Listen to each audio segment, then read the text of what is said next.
বসতভিটা দখল করে ঝুঁকিপূর্ণ গাছের ডাল কাটতে বাধা ভুক্তভোগীর আকুতি।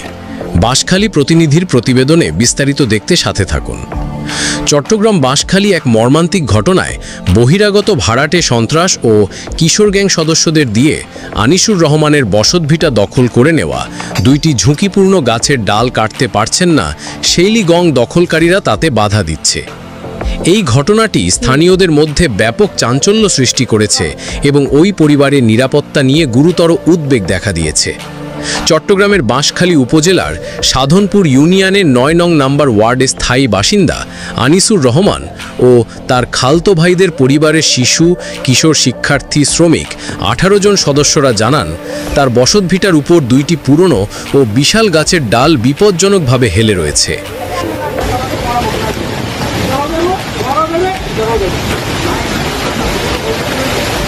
এই ডালগুলো যে কোনো মুহূর্তে ভেঙে পড়ে বড় ধরনের দুর্ঘটনা ঘটাতে পারে, যা তাদের বাড়িঘরের ক্ষতি সাধন সহ জানমালের ব্যাপক ক্ষয়ক্ষতি করতে পারে।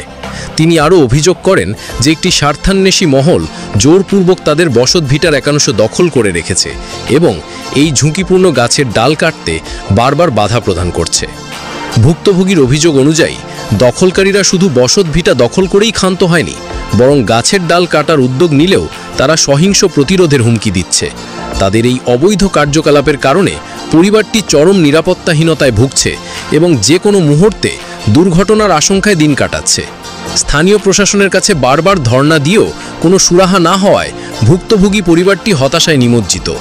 এ বিষয়ে স্থানীয় প্রশাসনের দ্রুত হস্তক্ষেপ কামনা করেছেন ভুক্তভোগী এবং স্থানীয় সচেতন মহল। ঝুঁকিপূর্ণ গাছের ডালটি দ্রুত অপসারণ করা না হলে যে কোনো সময় বড় ধরনের দুর্ঘটনা ঘটতে পারে, যার দায়ভার প্রশাসনের উপরই বর্তাবে। অনতিবিলম্বে দখলদারদের বিরুদ্ধে আইনানুগ ব্যবস্থা গ্রহণ করে ভুক্তভোগী পরিবারকে নিরাপত্তা প্রদান এবং তাদের ন্যায্য অধিকার ফিরিয়ে দেওয়ার দাবি জানানো হয়েছে।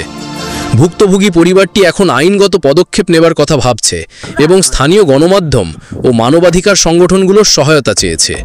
এই ঘটনার সুষ্ঠু তদন্ত ও দ্রুত সমাধান না হলে ভবিষ্যতে আরও এমন অনাকাঙ্ক্ষিত ঘটনার